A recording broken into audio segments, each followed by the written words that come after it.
Hey y'all, Drew here from the editing table.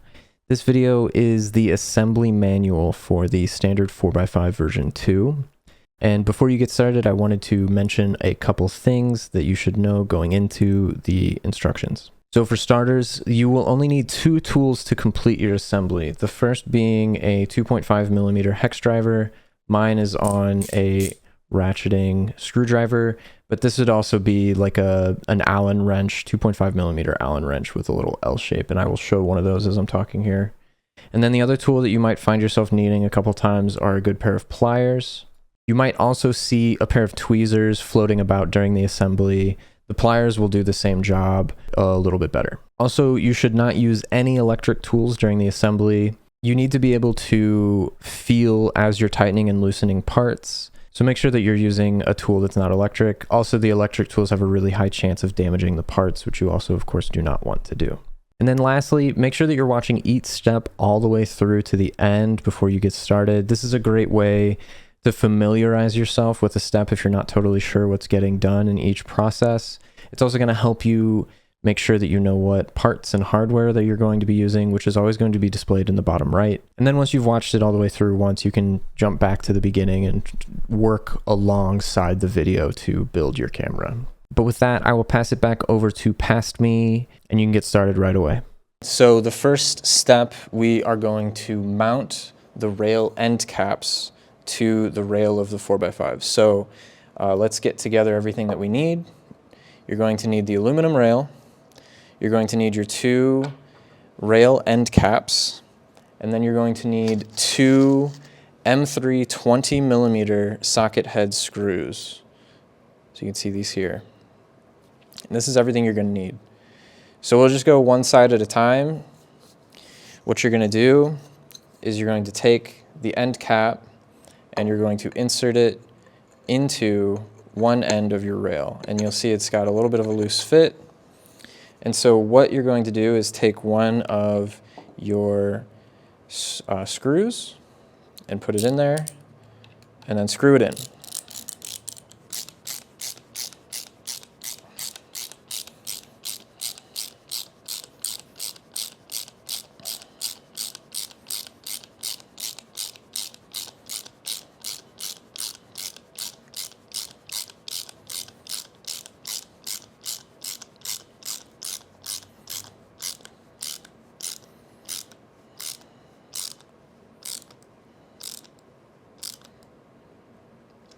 And once you get significant resistance on that part, you'll see that it's in all the way.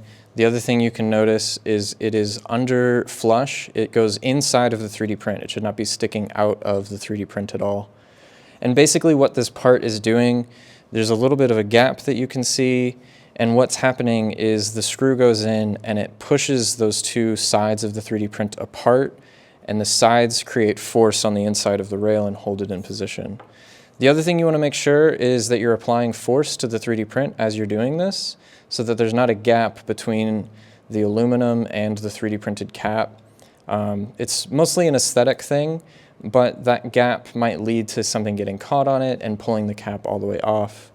If you run into that issue or any other issue, a slightly more permanent solution is you can hot glue these two parts together, and that works really nicely also. This just allows you to undo the part if you ever need to in the future. So I'm just going to do the other side really quick. We can keep going.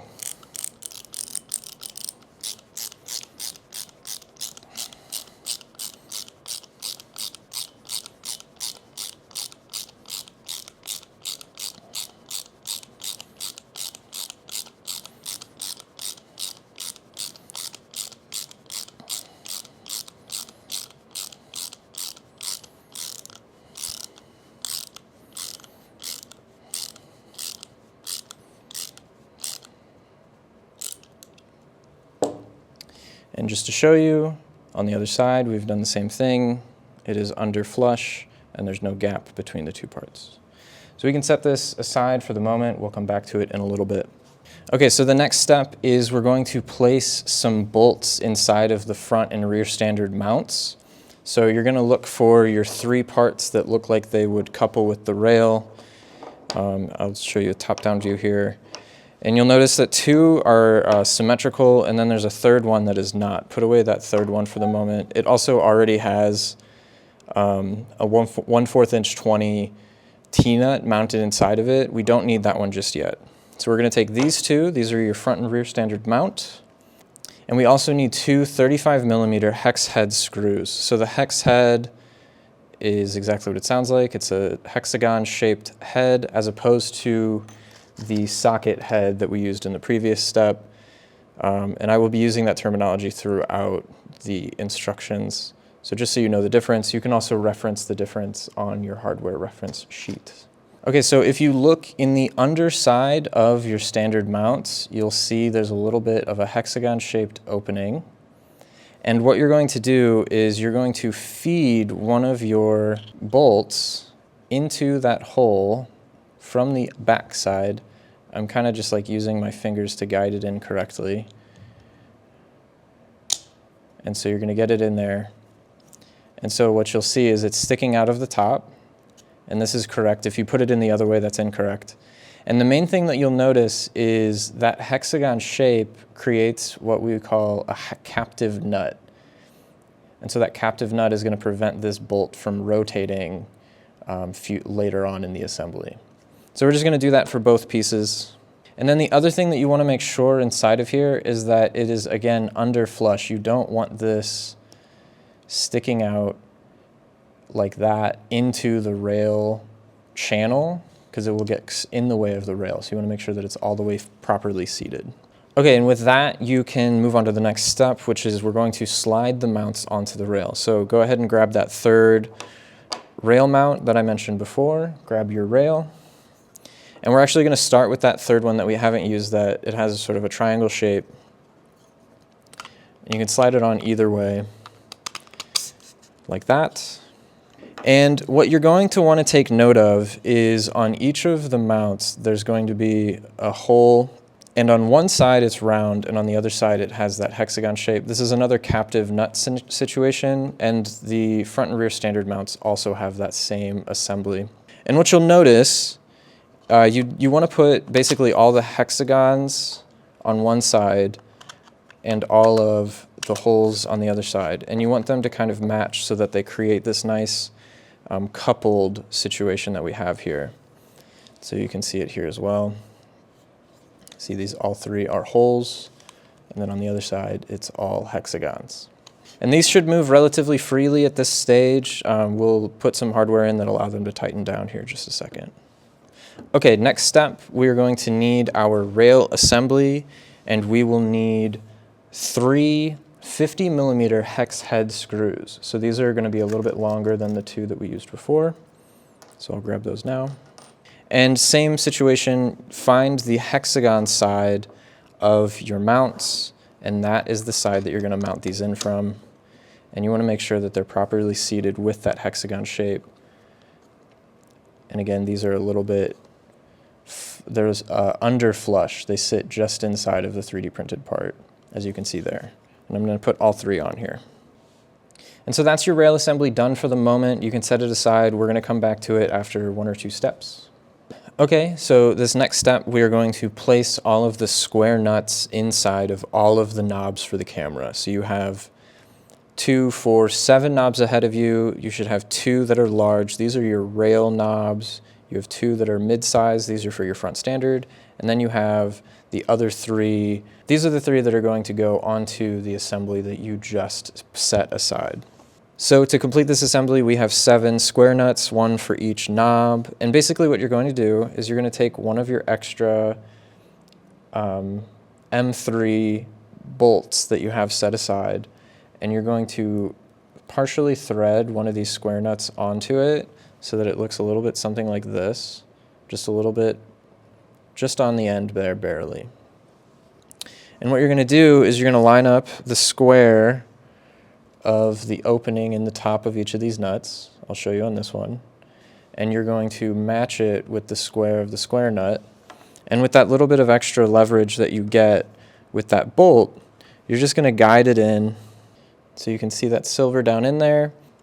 Also, just to mention it, when you get it seated in, you should feel it sort of flatten out, and there's a little bit of a pop that happens where it's sort of moving past the narrow part of the cavity and dropping down into that slightly larger spot.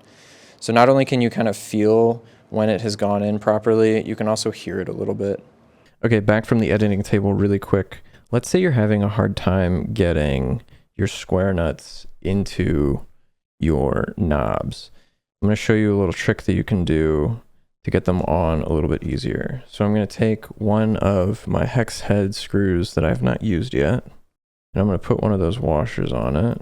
And then what I'm going to do is I'm going to feed it through the knob, through the back side. You can see that there. And what this is going to allow me to do, I can place that square nut onto my screw and basically get it positioned correctly. And then on the back side here, I'm just going to tighten this until the nut is ready to be seated. And then what I can do is I can take my pliers and hold on and slowly tighten it. And what you'll see is that that square nut is slowly making its way into the cavity it needs to get into. So I'll just keep holding on to this until it's in all the way. Okay, I've been twisting for a while, and you can see that square nut way down in there. That's a great way to get those in there if loading them from the top is not working for you, that I wanted to mention before you proceed. Okay, so these are all good to go. You can go ahead and set aside the 4 larger knobs for the moment, and we can move on to the next step. So for this next step, we're going to bring back our rail assembly, and we're going to take our 3 knobs that we just finished assembling. So on the side that the bolts are sticking out, this is where each of your nuts and knobs are going to go. The important detail is you want to find the side where you can see the square nut sitting inside of there, and that side should be facing outward. If you put this on backwards so that the square nut is facing inward, when you go to tighten this down, the tightness will basically just pull the square nut out of your knob. So you want to make sure that you put it on in the right direction. Is going to look a little something like that. So you can see the square nut is facing outward so that the clamping force is going through the knob that you just attached. And just go ahead and do that for all 3. So when you are tightening these down, you don't need to tighten them too much, just finger tight is good. It should be that when you loosen it, it slides freely, and then when you give it just a little bit of a tighten, it should be pretty firmly on there. If you need to tighten down a little bit more, you can, but just know that you really don't need a lot to get this tight onto your standard mounts. But with that, the rail assembly is complete. We're going to set this aside for a while so you can put it back in the box or just somewhere out of your way, and we're going to move on to working on the front standard assembly. Okay, we're going to go ahead and get started assembling the front standard of the camera. And so for this first step, you're going to need the bottom of your front standard frame. And the way that you can tell the difference between the front standard frame top and bottom is the thickness. So the top of the front standard frame is a little bit thinner, and you can see the back or bottom of the front standard frame is a lot thicker. So you want this thicker part for this first step here. You're also going to need 2 fork mount 3D prints. They're these little octagon shaped parts right here. And then you're going to need 2 18mm hex head screws, and you're going to need 4 of the M3 8mm socket head screws. So to get started, on the side of your front standard frame bottoms, you're going to look for these sides where there's a similarly shaped octagon opening that should match the shape of your fork mounts.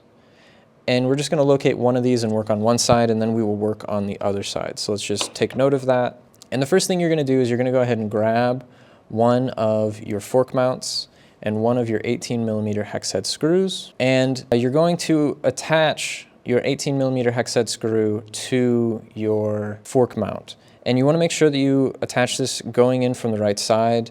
So if you look on this part, on one side there is a counterbore hole, and then on the other side it is completely flat. So the flat side is where you're going to attach the hex head screw into from. So you're just going to go ahead and grab this and get things going. And this specific hole can be a little bit tight sometimes. If you're having difficulty getting it in, a pair of pliers or a pair of tweezers can help you just get a good grip on that hex head as you rotate the 3D print onto it if you need it. Once you have it fully attached and you can see it's flush with the outer surface of your fork mount 3D print, what you're going to do is look at it in this orientation, and you want two of the hexagon points to be pointing up to the little notch in the 3D print and down directly beneath it. So you can see I need to rotate this 30 degrees to get it in line with those markings. So I've given it a rotate, and this is about how it should look. And that is going to allow it to interface with the geometry that's on this 3D print.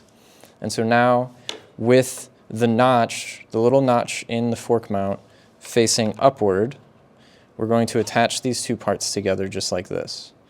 And so again, because this is the bottom, so the bottom is going facing down right now, you want that notch in your fork mount to be facing upward.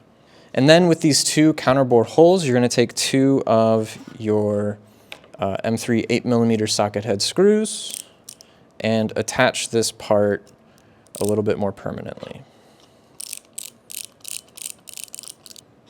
And before you tighten it down all the way, go ahead and attach the other one so you get a little bit more of an even mount. This is a pretty standard trick, and I would recommend doing this for any operation like this where you have multiple screws going into one part. Get the first one mostly attached before you start to feel resistance, and then get that second one going to about the same tightness, and then go and bring them both down to sort of a final tightness.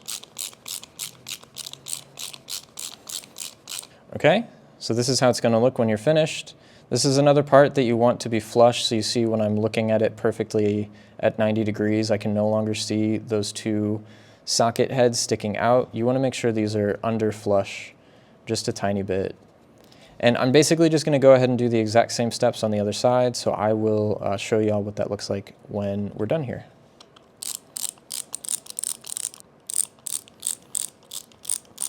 Okay, we have this step complete. So what you can see here is I've got both sides attached, and both sides I have the parts mounted with those socket head screws, and on both sides they are under flush with the 3D print, and again those notches are facing upward on the part.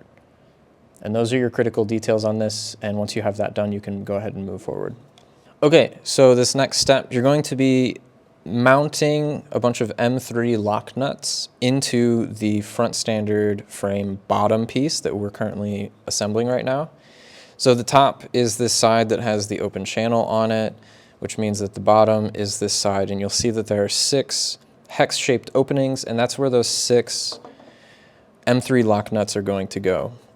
So when you go ahead and you start to put these into these spots, you want them to correspond like that.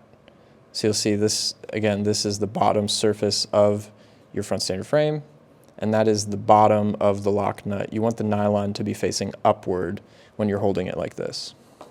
So doing this can be a little bit fiddly, but what I've found to be a really productive solution is if you go ahead and get this onto the top of your 3D print here and you get it about aligned, I find that if I put a finger on it and I just kind of guide it over the hole, it kind of finds its way in, and then you can just press it down in the rest of the way.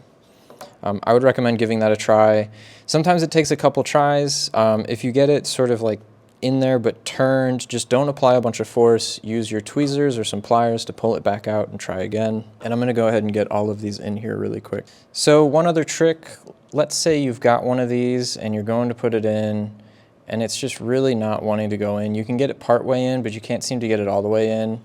If you just flip this over and you give it a little bit of a press, the pressure of the table will kind of get it seated in the rest of the way. Okay, so all 6 are in, but there's one last thing that you want to do to make sure that they're in all the way, and that's you're going to take your Allen key or your driver, your 2.5mm driver, whichever you're using, and you're basically just going to press it onto the top of each one and apply a little bit of extra force to get it down in that last little bit of the way. Especially these two that are off on the one side.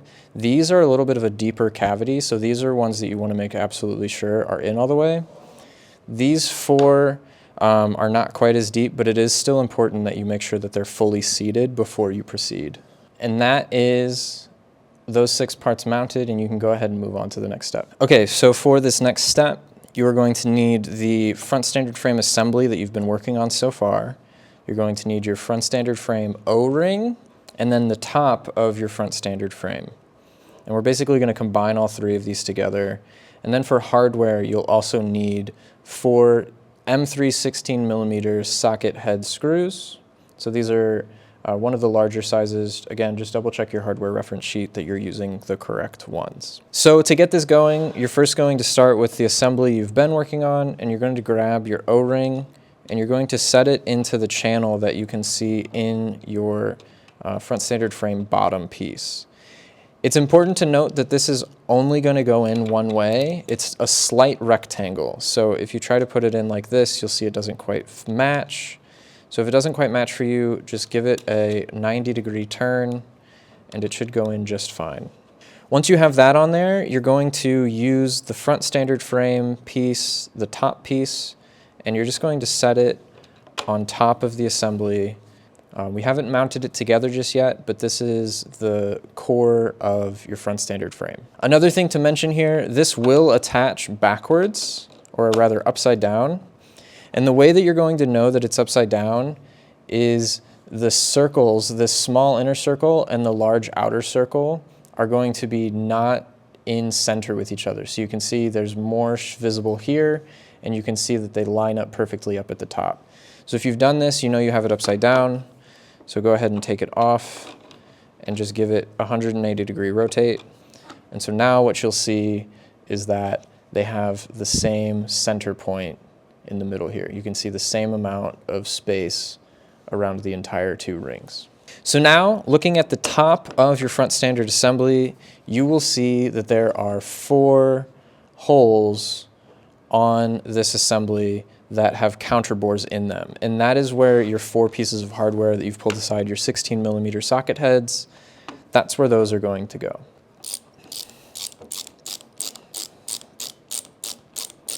Again, we're going to take care not to tighten all these 4 down all the way until we have all 4 in. So get it most of the way, get it to where you have it seated with that lock nut on the other side, but don't tighten it down all the way just yet. Get all 4 on before you proceed. Okay, I have all 4 in. I'm just going to bring them to that final tightness. Again, you're going to tighten everything with finger tightness, so you just keep going until you start to feel a little bit more resistance, and then give it like a quarter turn beyond that and go no further so that you don't, over tighten or break any of these parts. You can also double check your work by making sure that all 4 of these socket heads are flush with the part. So you see when I turn it 90, you can't see any of the socket heads. Okay, next step, we are going to attach the bottom lens board clip to your front standard assembly. So for this step, you're going to need your front standard assembly. You're going to need that bottom lens board clip. You'll see that it says S45 2.0 on it. And then you will also need 2 12mm socket head screws for this step. So looking at your front standard frame assembly, you'll notice that you have on the sides the 4 screws that you've mounted on the last step.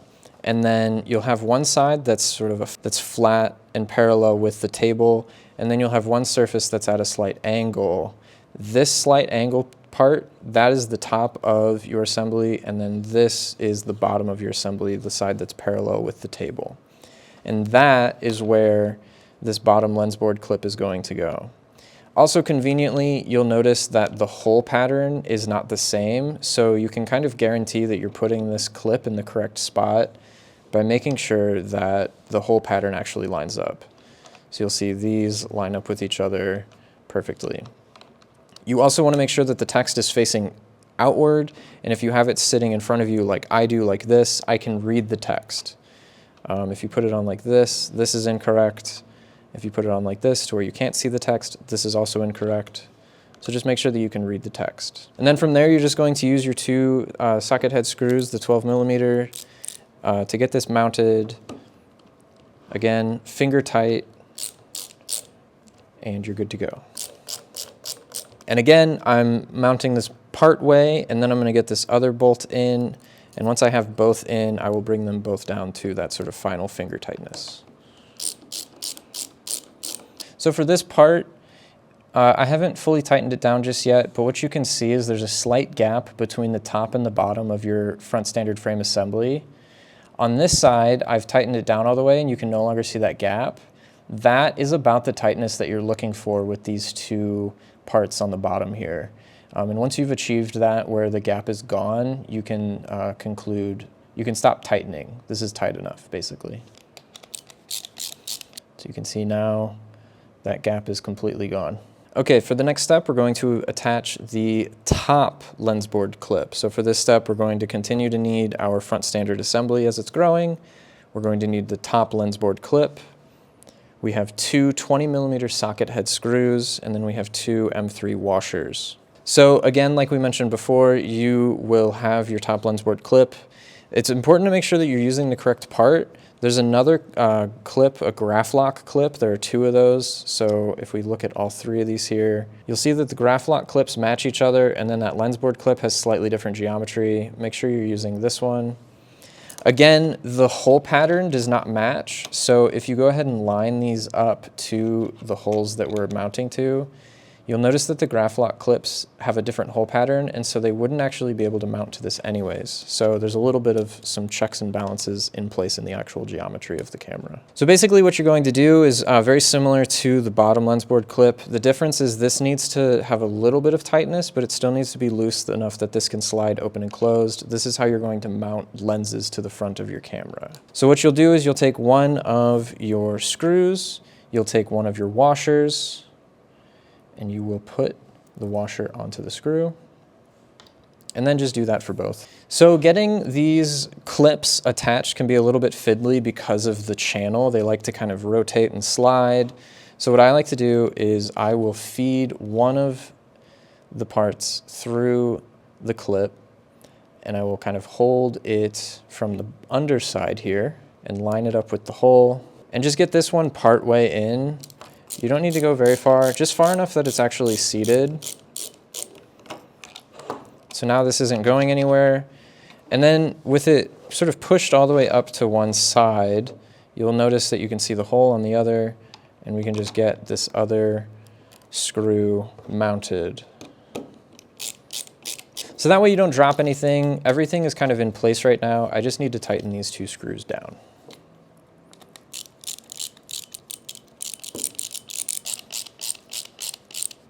Okay, so I have this nicely tightened. Getting these properly tightened can be a little bit of a moving target. I find that it's good to tighten them just to the point where you feel resistance.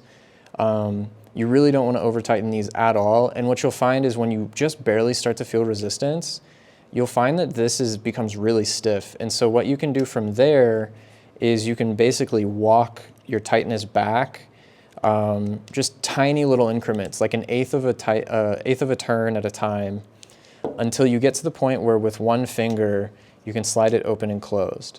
This is also a little bit of a personal preference, exactly how tight you get it, but you definitely don't want it to be able to wobble like this, because that means that your lens board is not going to sit tightly flush to your camera. So you do want to make sure it's tight. But again, if you tighten it too much, you're not going to be able to even get the lens on. So it's a little bit of a moving target, but just make sure that it's tight enough that it's not going to be wobbly like this, but then tight enough that, or loose enough rather, that you can still slide it with one finger. If you need to like really bear down with multiple fingers, it's probably too tight to actually use on the camera. Okay. Kind of an exciting moment. Finally, we're going to get to start using the bellows here. So for this step, we are attaching the bellows to the front standard assembly that we've been working on. So for this step, you need that front standard assembly. You need your bellows with the bellows frames attached. And then you're going to need 4 12mm socket head screws. So first, what you're going to do is locate the glue line on your bellows. This is strictly an aesthetic choice. You're welcome to put it in a different position. but we like to put it on the bottom so that you don't see it when you're handling and using the camera. It also protects that seam from weather and stuff like that. It's also sometimes common to see it on the side, but I recommend putting it on the bottom. So I'm going to locate the bottom of my bellows with that. I'm going to locate the bottom of my front standard assembly like we were looking at before.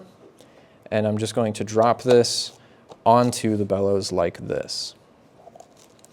So basically what you'll notice is they have matching geometry. It's sort of like it's a square and it has a little bit of a chamfer. And you just want to make sure that those are lined up when you get them in. And then if you look on the side of your front standard assembly, you will see that there are these two holes on either side near the top and the bottom. And those 4 counterbore holes are where you're going to put your 4 screws. And just as before, I'm going to put them in one at a time. I'm not going to bring them to full tightness. I'm going to let them sit just a little bit outside of the 3D print, so they're not going to be fully flush just yet. And once I get them to that position, I'll then go back and tighten them all the way back down. Something that I like to do to make sure that I'm getting everything lined up is I will put my thumb on this little round corner in here and apply pressure and grip it on the outside with my other fingers. So I'm creating kind of a clamping force to hold these two parts together as I put each of the bolts in. And so I'll do that for the corner I'm working on and then move on to the next one.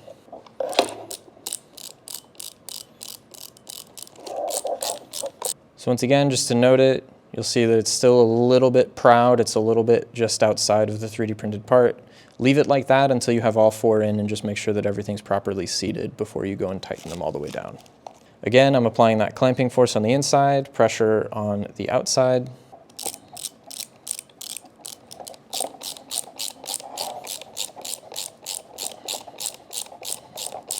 Okay, so now that I have all 4 of these just a little bit outside of flush, I'm going to go back and tighten all of these down and make sure that they are flush inside of the 3D printed part. These 4 screws especially, it's really important that they are not sticking out from the 3D print at all.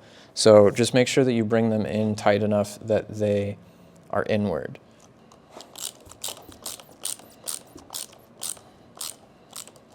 Okay, that is the front standard assembly complete. It's mounted to the bellows, it's good to go. We're not gonna mess with this for a little bit, so just like the rail assembly, you can set this aside for just the moment. Okay, we're gonna go ahead and get started on the rear standard assembly now. So to get started on this first step, we're going to need the rear standard frame. That's going to be the largest of these 3 frame pieces that are remaining. So these 2 that nest with each other, you can set those aside. And then this largest, thickest piece is the one that we're after right now. You'll also need 2 12mm socket head screws, and then you're going to need the 2 bottom rotation clips. They have this sort of specific geometry where it's kind of an L shape from the side, and it has kind of this house shape from the other direction, and a counterbore hole on the side here. So what you're going to do, looking at your front standard frame, you're going to locate the 2 cold shoe mounts. There's also a hole in between those. That is going to be the top of your rear standard frame, and we are after the bottom. And on the bottom, there are these 2 holes that you can see here.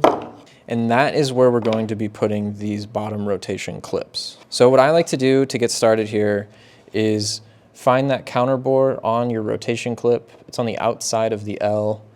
And that is the direction that your socket head screws are going to go in. So what I like to do is get it slightly seated into that rotation clip, and I'm going to get it to where the screw is just barely sticking out on the inside of that assembly. And I'm just going to do that for both really quick here. So what that little extra bit of the screw sticking out is going to allow you to do is it's going to allow you to find where these holes are just by pressing this in sort of the position that it needs to be and sliding it along the bottom of the rail. And once you do that, it kind of finds that hole and stops sliding. And that's just going to make it a little easier to get this mounted in the correct spot. And again, finger tight, go until you feel resistance, and stop right about there. a little quarter or half turn beyond that first bit of extra resistance.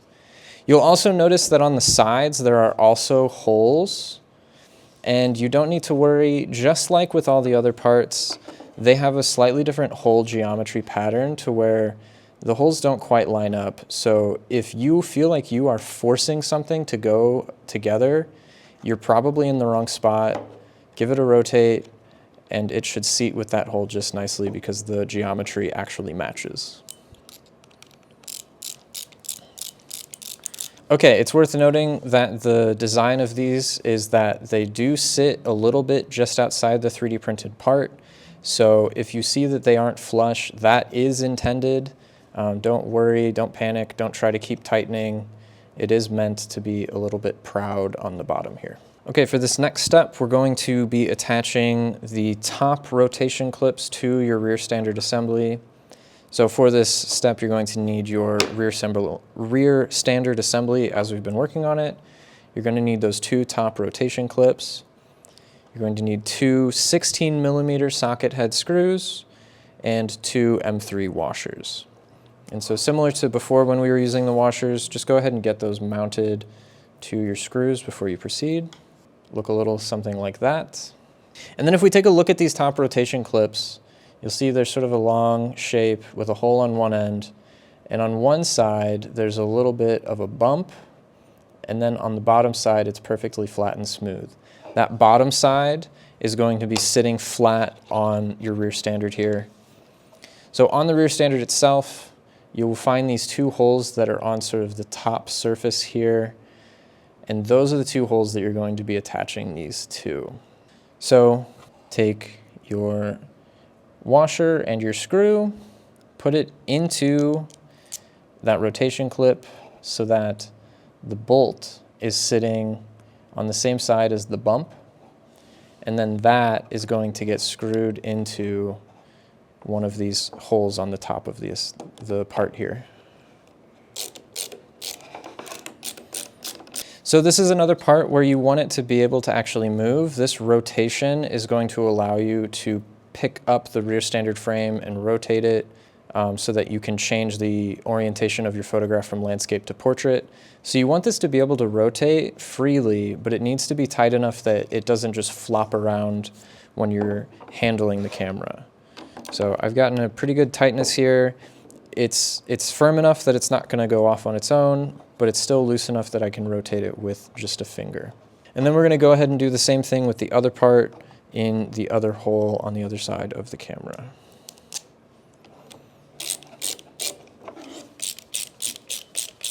So on this one, as I tightened it, it's a little bit too tight. I really am struggling to get this to rotate. So I'm just going to walk back this screw just a tiny bit, like a quarter turn, maybe a tiny bit more.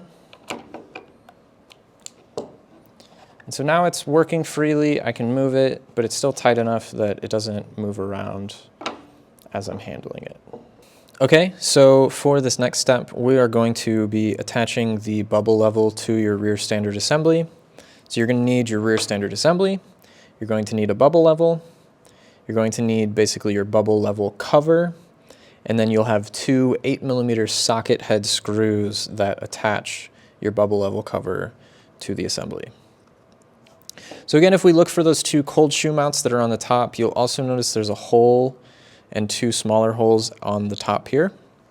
This is where your bubble level sits. So holding the rear standard upright, you can basically put your bubble level down into that hole. It's not going to stay there, it's only partially in, and that cover you're then going to take and put it on top. So it's going to look a little something like this. And so then on either side, you're going to line up the holes of the cover with the holes that are on your rear standard frame. And on each side, use one of those 8mm screws to get this part attached.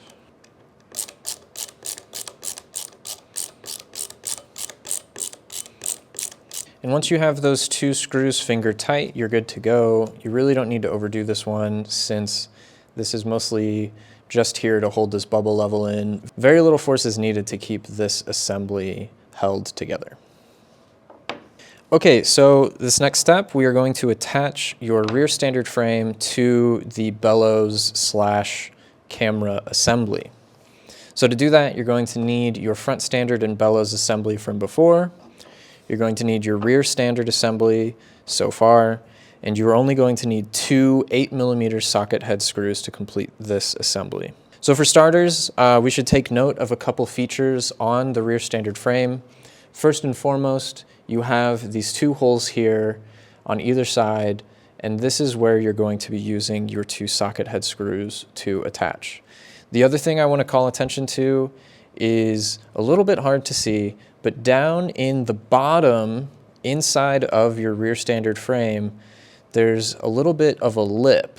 It's kind of hard to photograph because it's black on black, but if you look at it in person, you'll feel that there's a little bit of a ledge here, and that ledge is basically what you're going to tip that bellows into and then push it into position. So let's get started. I'm going to locate my bubble level, and I'm going to put it on the far side away from me, and I'm going to put it away from me. So it's closer to the table and it is away from me. And then I'm going to put the front standard frame next to it like this. And so what I will have are these bottom rotation clips facing me. I will have that glue line facing me, and I will be able to read standard 4x5 2.0 on the bottom of the bottom Lensboard clip. And this is how these parts are going to go together. So again, what we're going to do is we're going to kind of tip the bellows, this rear frame on the bellows, down into your rear standard frame. And again, it's a little bit hard to see, but you're going to tip it down into that channel that I showed you from before. And then we're going to push the top into place.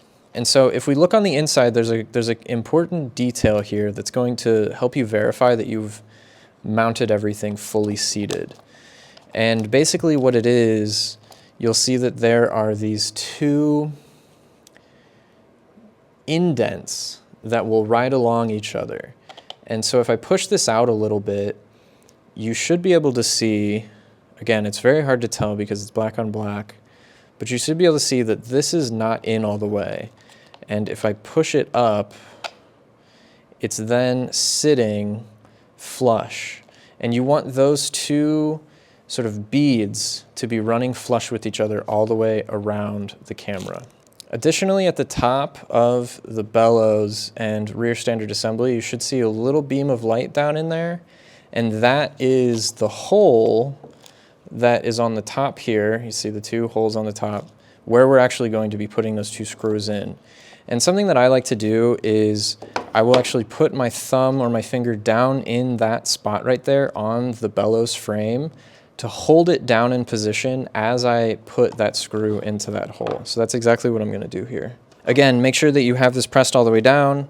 Double check that these 2 lines are sitting parallel to each other, and then go ahead and just get this screw into the hole. So for these 2 specific screws, you want to stop the minute you feel even any slight resistance. This screw is basically holding your bellows in position. It doesn't actually screw into the bellows, and I'll show you what that looks like in just a second.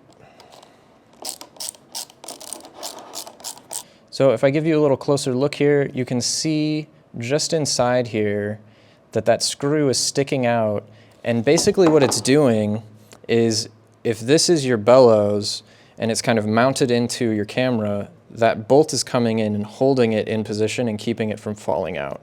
So these 2 screws are just holding the bellows. They're not actually attaching into the bellows. So you should be able to see them on the surface there as 2 little silver dots if you've done this correctly. Okay, this assembly is good to go. We're going to set this aside for the moment while we finish working on the rest of the rear standard. Okay, so this next step is to mount the Graflok clips. So we have these 2 clips that we looked at from before. We're going to need those for this step. We need 4 12mm socket head screws. We need 4 M3 washers. And then we're going to need what is considered the film holder frame. So of the 2 frames that we have left unused in the assemblies so far, it is the bigger of the two frames. This is considered your ground glass frame. We'll use this in just a couple steps. So to get started, you have these elastic bands, and if they're like this, sitting on top of the assembly, what you can do is go and tuck them back behind these little flaps on the top and the bottom. And that's basically going to move them out of the way, and so what you'll be able to see now are these 4 holes that we're going to use to attach our Graflok clips. So same as before, put each washer on one of your screws. 1 washer for 1 screw. And we're going to follow the same procedure as before. I'm going to take one of my clips with the side with the bump facing upward, and we're going to put it onto the spot where the 2 holes can be visible. And I'm just going to put one of these in at a time. You can actually just spin it with your finger sometimes. And just get it partially seated to where you can get the other one in. And then once you've got both in, you can go ahead and bring them down to final tightness.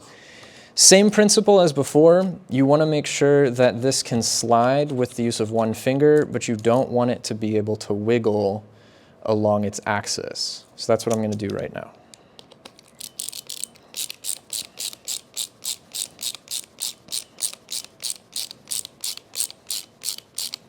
Okay, I've got it on. It's a little bit tight, it's a little bit loose. It slides, but it's still tight enough that it's not wiggling. I'm going to go ahead and get the other one done.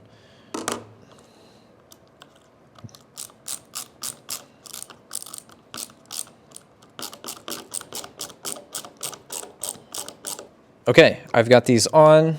They move with just 1 finger, so they're not too tight, so as I'll still be able to use them when they're on the camera, but they're not going to wiggle like I've mentioned before.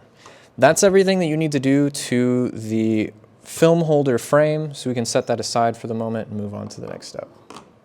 Okay, nearly done with the rear standard here. So for this next step, we are going to be mounting the ground glass grip to the ground glass frame.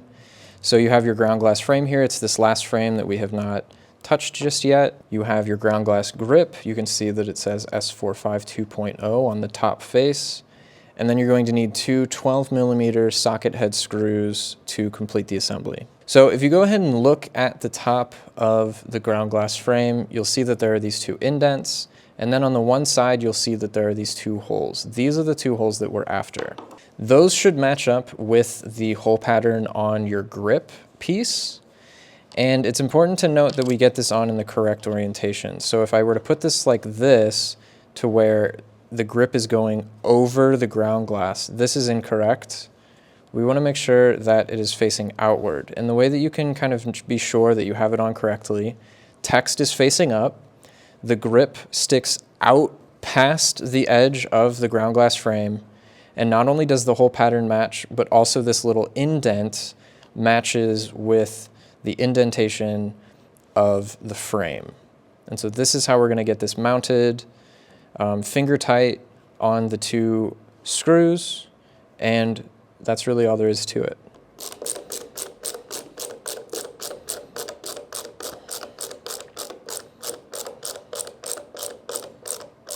Okay, we've got this on. It's not moving around. That's all there is to it. Okay, so for this next step, we are going to be attaching the ground glass and mounting it into the ground glass frame. So for this step, you're going to need your ground glass frame assembly.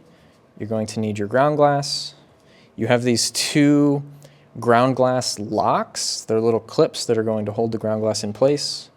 And then you have your 2 8mm socket head screws to get this all together. So for starters, take a look at your ground glass. I like to leave it on the protective sleeve that it ships in so that you keep it from getting scratched.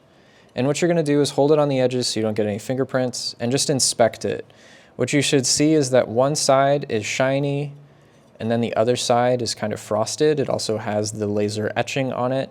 And that shiny side is what you want to be facing up towards your face.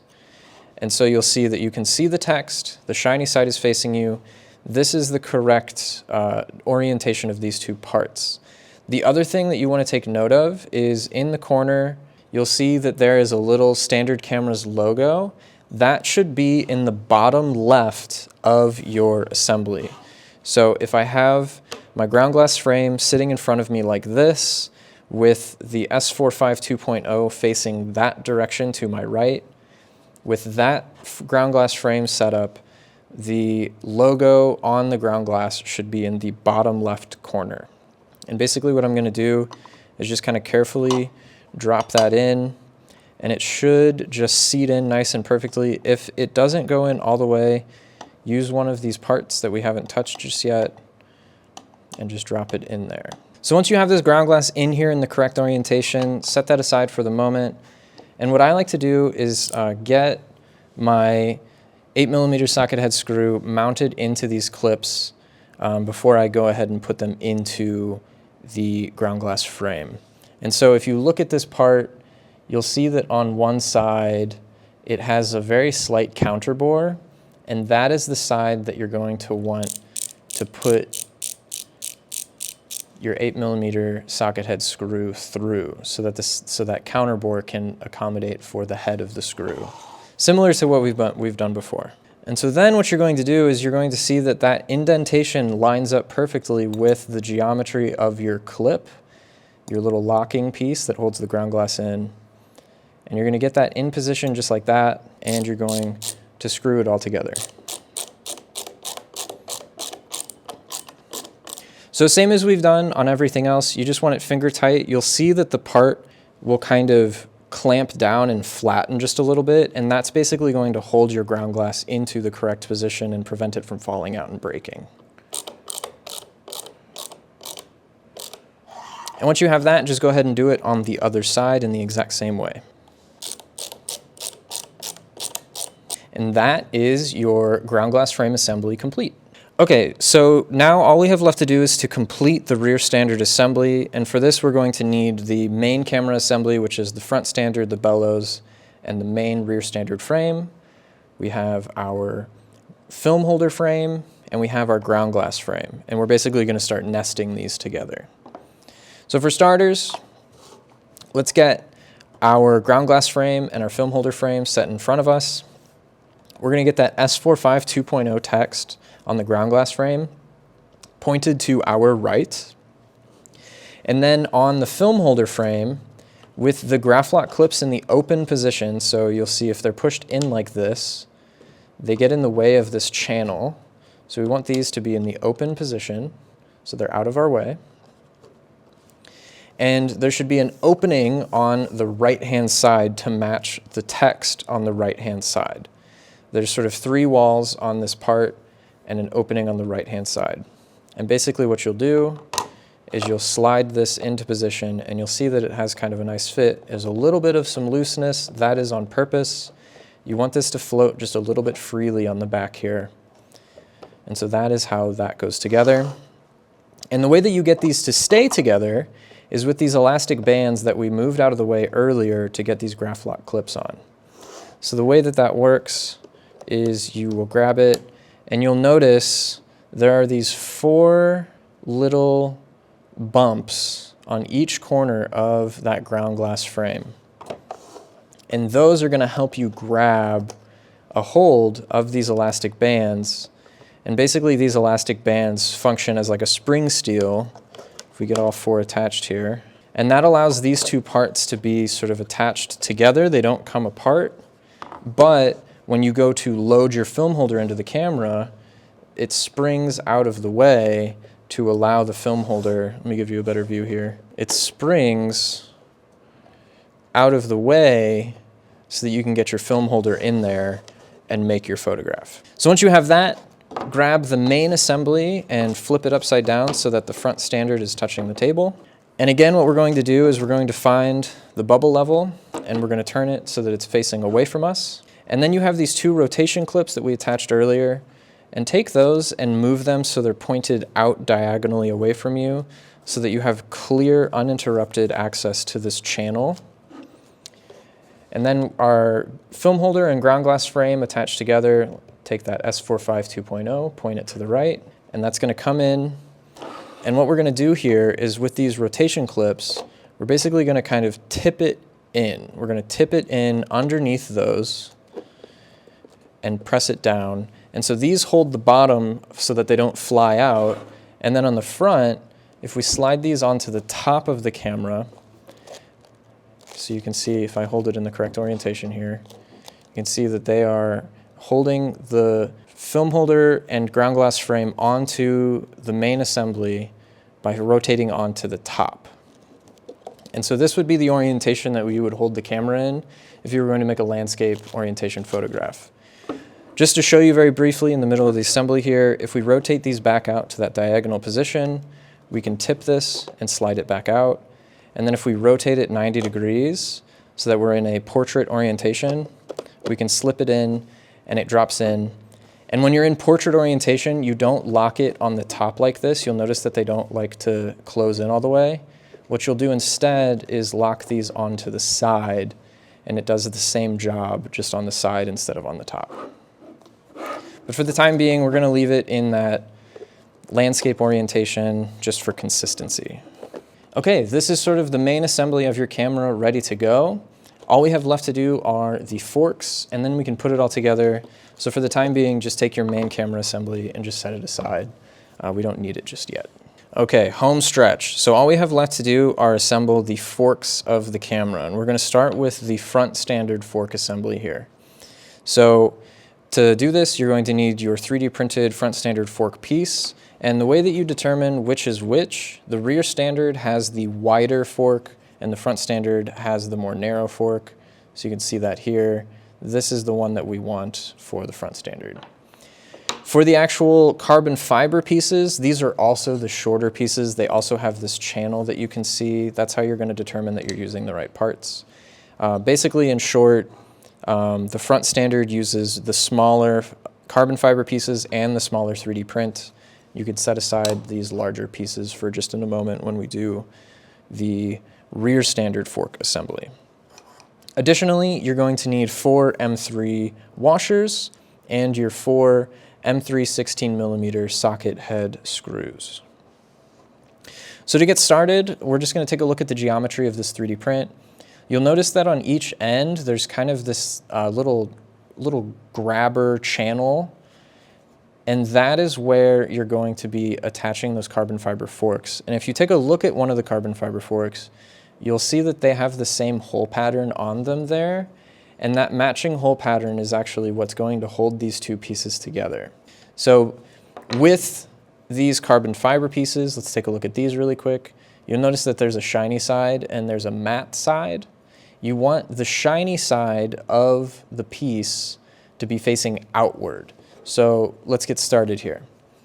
So with the 3D print in hand and you have that channel in front of you, with the shiny side of the carbon fiber facing upward, this is how these two parts are going to go together. And it should be a press fit, it just kind of comes together. When you're eyeballing this together before you go ahead and attach the screws, what you can do is make sure that the bottom of the 3D printed part and the bottom of the carbon fiber part are flush with each other. So if you put it on a nice flat table, you can give it a nice little bump on the top. And so these are now both touching the table, and so they are flush with each other in that way. So with that aside for just a moment, let's get one of these washers on each one of these screws. And from here, it's pretty straightforward. We're going to do the same thing on both sides. We'll just start with this side. Each of these holes gets one of these washer and socket head screw combos. And as always, get it on there, get it about finger tight, and leave it at that.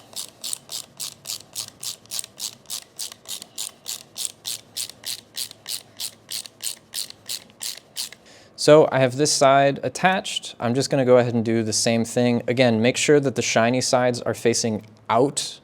Another thing that you can verify to make sure that the shiny sides are matching, both going to either side away from the center of the assembly, is you will notice that each of these front standard carbon fiber forks have little notches in them. You can see those little notches here and here. Those should end up on the same side of your assembly. So if I'm looking at it like this, both the notches are on the top side, and if I flip it, now both notches are on the bottom. If you have a situation where the notches are like this, to where one notch is facing me and one is facing away from me, you have put one of these forks on incorrectly. And again, that matte rough side should be facing into the camera and the shiny side should be facing out of the camera. So with that sorted, I have this on, I have it flush, and I'm just going to attach these last two screws, and then you're done.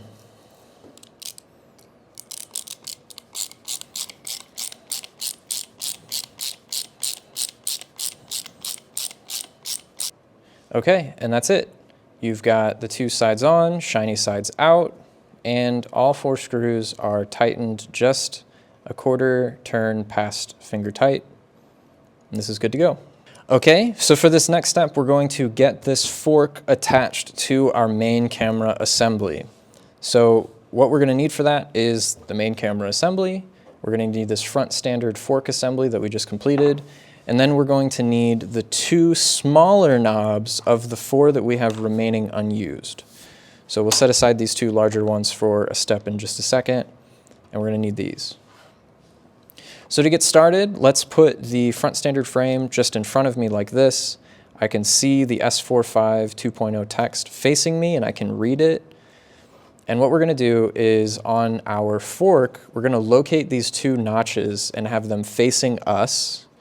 And if we hold this on top of our front standard frame here for a second, you'll notice that it aligns with these notches that we spoke about before on the front standard frame. And these are going to be how we kind of zero the front standard. So what I'm going to do to get this onto here is I'm going to take the forks and rotate them 90 degrees. So to give you a top-down view, it's like this. And what I'm going to do is I'm going to tip it so that this channel lines up with that bolt side. And then on the other side, I'm just going to slightly bend this just far enough that I can get it around that other screw sticking out of the other side of the front standard frame. And then using these knobs, I'm going to get it all attached together. Again, we want to use the same principle as before. Find the side where the square nut is facing outward, and that should face out of the camera so that everything is held together. And I'm going to use those notches to line them up to kind of zero the camera. And so that is the left side complete. You can see the square nut is facing out, so it's not going to come unseated when we tighten everything together. We're going to do the same thing on the other side over here.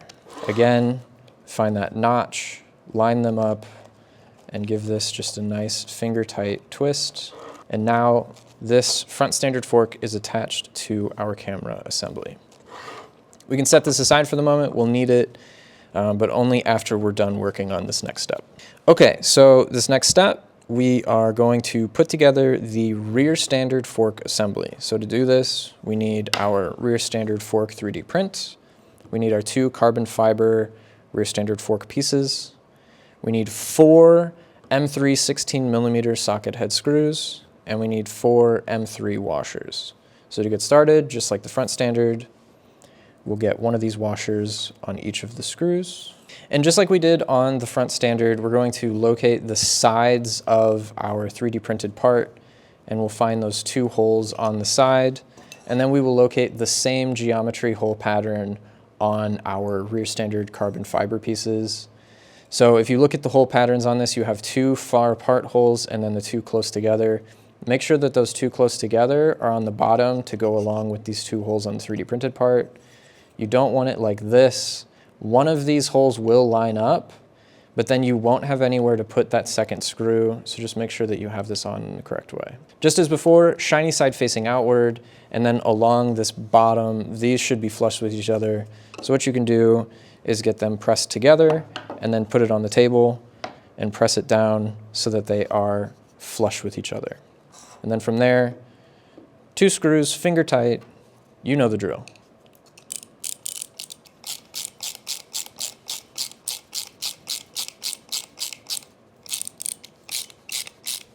Okay, we've got one side on. We're going to go ahead and get the other side on.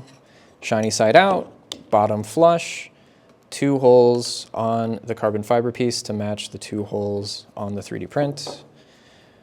Make sure they're flush with the floor, or with the table rather, excuse me. And two screws.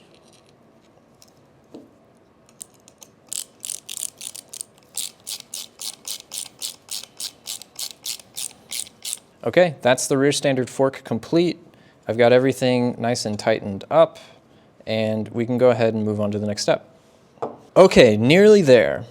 So for this next step, we are attaching the rear standard fork to the camera body. And what you're going to need for this step are 4 8mm socket head screws, your 4 M3 washers, your main camera assembly, and the rear standard fork assembly that you just completed. So let's locate a couple things to get started. So on either side of the camera body on the rear standard, you'll see those 2 holes that are on either the left and the right side of the rear standard frame. These 4 holes that we didn't use before. Those are going to correspond with the 4 holes that are on our rear standard fork. So once you've located those holes, what you're going to do is basically turn the camera so that the rear standard is facing you and the front standard is facing away. And this can be a little bit fiddly, but what you're going to do is turn the fork so that it sort of matches the angle and geometry of the rear standard frame. And you're going to kind of slip them into each other and then try to locate the fork, the hole on the carbon fiber fork with that hole that is on your rear standard frame, and get those lined up. And you're going to go ahead and attach one of these screws with a washer on it to the top hole and get it mostly tight, but leave a little bit of space for some fine tuning here in a second. And once you have that on, you're going to do the same thing on the opposite side of the camera. You're going to locate these 2 hole positions, get them lined up, and we're going to do the top one first, and we're going to leave the 2 bottom spots for after we get these top 2 correctly mounted.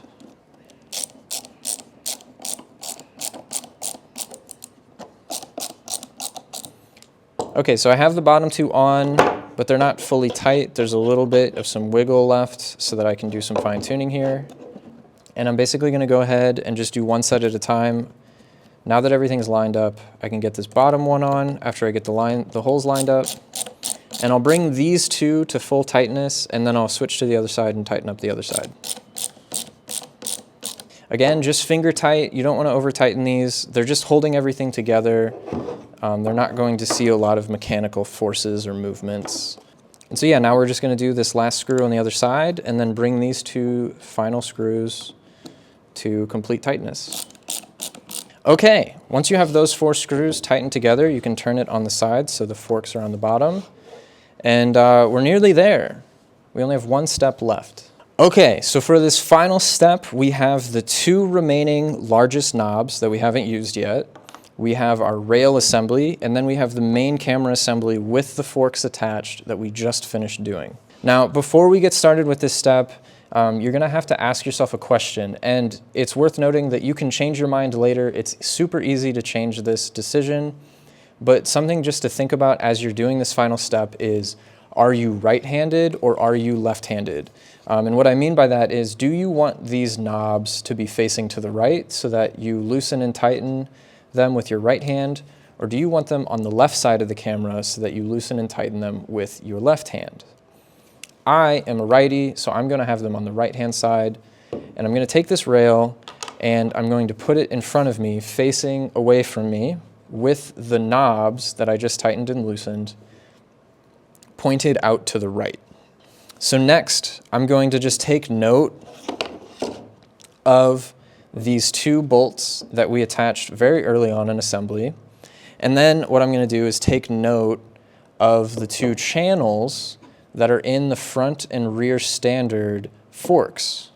And basically those channels are going to drop into these 2 bolts that I just pointed out. So I got the rear on, I'm going to get the front standard on. And something else that we're going to call attention to here is you'll notice that similar to the front standard on the center here, where there are notches that line up with each other to kind of zero the camera, that same thing is happening on the front and back of both your standard mounts and your forks. and that is going to allow you to zero your shift movement on your 4x5. So what I'm going to do is I'm looking at the back of the camera here, and I'm going to line these up horizontally, and I'm also going to kind of pinch these two parts. It's a little bit hard to see, but the thickness of this part down here is the same thickness as the forks that come apart. These two 3D printed parts are basically the same thickness. So what I can do is I can pinch them once I have those two notches lined up, and that should be my camera zeroed. And so then I'm going to take my knob, same thing as before with the square nut pointed away from the bottom of the screw, and I'm going to just drop this in here and attach it. Same thing as before, get it finger tight, and that's the rear standard mounted down and held in place. And then I'm going to do the same thing in the front. I'm going to give it a little pinch, make sure that everything is nice and square, and then drop this final knob onto my camera. And once you have that finger tight, that is your camera fully assembled. Again, I have my knobs on the right-hand side because I'm a righty. If you wanted to swap this, all you would have to do is undo these two knobs, flip the camera around, flip the front and rear standard, put those knobs back on, and now all of a sudden you're a lefty.